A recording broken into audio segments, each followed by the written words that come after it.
आज हम पढ़ रहे हैं विलियम वर्ड्सवर्थ की लिखी एक सोनेट लंदन 1802 जो उन्होंने जॉन मिल्टन के लिए लिखी थी, उन्हें डेडिकेट की थी। ये एक पेट्रार्कन सोनेट है जिसकी राइम स्कीम है ABBA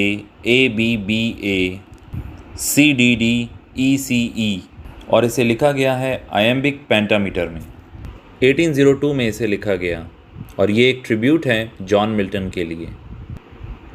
वो कह रहे हैं कि काश मिल्टन तुम अभी ज़िंदा होते, क्योंकि इस समय इंग्लैंड में मोरलिटी बिल्कुल डाउन चली गई है। जैसे दलदल में पानी रुक जाता है वैसी ही हालत है, जबकि तुम्हारे पीरियड में मोरलिटी बहुत हाई थी। मिल्टन, वापस आ जाओ और हमें इस गंदे पानी के दलदल से बाहर निकालो। विलियम वर्ड्सवर्थ के जीवन के ऊपर बहुत बड़ा इन्फ्लुएंस था जॉन मिल्टन का, उनके वर्क्स का, और इसीलिए वो उन्हें याद कर रहे हैं। वो दुखी हैं, वो एक तरीके से मातम कर रहे हैं कि वापस आ जाओ, हमें बचा लो। ये कह रहे हैं कि इंग्लिश लोग सभी वर्च्यूज़ को भूल चुके हैं, मोरलिटी को भूल चुके हैं, प्लीज़ कम बैक। एक और इम्पॉर्टेंट बात याद रखना कि इस पोएम का टाइटल है लंदन 1802। सिर्फ लंदन नाम से एक अलग पोएम है जिसको विलियम ब्लेक ने लिखा था, ये है लंदन 1802। तो आइए स्टार्ट करते हैं पोएम। मिल्टन, जिसे कैपिटल लेटर्स में लिखा गया है, Milton, thou shouldst be living at this hour. Milton, तुम्हें इस समय जिंदा होना चाहिए था। इंग्लैंड हैथ नीड ऑफ दी।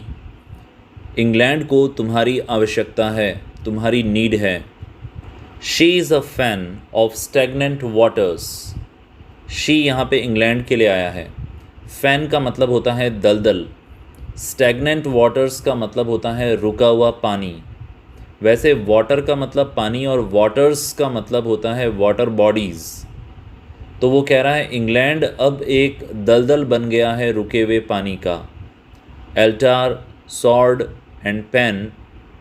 अब एल्टर का मतलब वैसे पूजा की वेदी होता है, पर ये यहाँ सिंबॉलिक है। एल्टर का मतलब यहाँ रिलीजन से है। सॉर्ड यानी तलवार, ये भी सिंबॉलिक है, यहाँ अर्थ मिलिट्री पावर से है। और पेन ये भी सिंबॉलिक है, इसका मतलब यहाँ लिटरेचर से है। यहाँ ये कहने की कोशिश कर रहा है कि ना तो रिलीजन के मामले में, ना ही मिलिट्री पावर के मामले में, और ना ही लिटरेचर के मामले में इंग्लैंड अब पहले जैसा रहा है। फायर साइड का मतलब है होम्स, घर, और the heroic wealth of hall and bower, इसका मतलब है यहाँ पे धन दौलत, इकोनॉमी। इन सभी चीज़ों में इंग्लैंड अब पहले जैसा नहीं रहा है। हमें तुम्हारी ज़रूरत है मिल्टन, लौट आओ।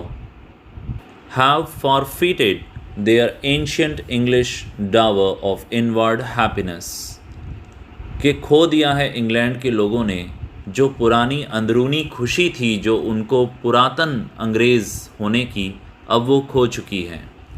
वी आर सेल्फिश मैन, हम स्वार्थी लोग हैं। ओ रेज अस अप, ओ हमें उठाओ। रिटर्न टू अस अगेन, हमारे पास लौट आओ। And give us manners, virtue, freedom, power, और हमें दो तौर तरीके, तमीज़ तहजीब, वर्च्यू यानी गुण, क्वालिटीज़, फ्रीडम यानी आज़ादी, और पावर यानी शक्ति। हमारे पास लौट आओ और हमें मैनर्स, वर्च्यू, फ्रीडम और पावर दो। Thy soul was like a star, तुम्हारी आत्मा एक तारे की तरह थी। एंड ड्वेल्ट अपार्ट, और अब हमसे दूर चली गई है। ड्वेल की सेकंड फॉर्म होती है ड्वेल्ट, इसका अर्थ होता है रहना। Thou hadst a voice whose sound was like the sea, तुम्हारी आवाज़ ऐसी थी जैसे कोई समुद्र की आवाज़ हो। Pure as the naked heavens, शुद्ध थी स्वर्ग की तरह, एकदम शुद्ध आवाज़ थी तुम्हारी। मैजेस्टिक, शानदार, अद्भुत आवाज़ थी। फ्री, आज़ाद आवाज़ थी। So didst thou travel on life's common way, तुमने अपनी ज़िंदगी का सफ़र किया बहुत ही साधारण तरीके से। So didst thou travel on life's common way in cheerful godliness, तुम हमेशा प्रसन्न चित्त रहे और तुम्हारे अंदर ईश्वरीय तत्व था, गॉडलीनेस थी।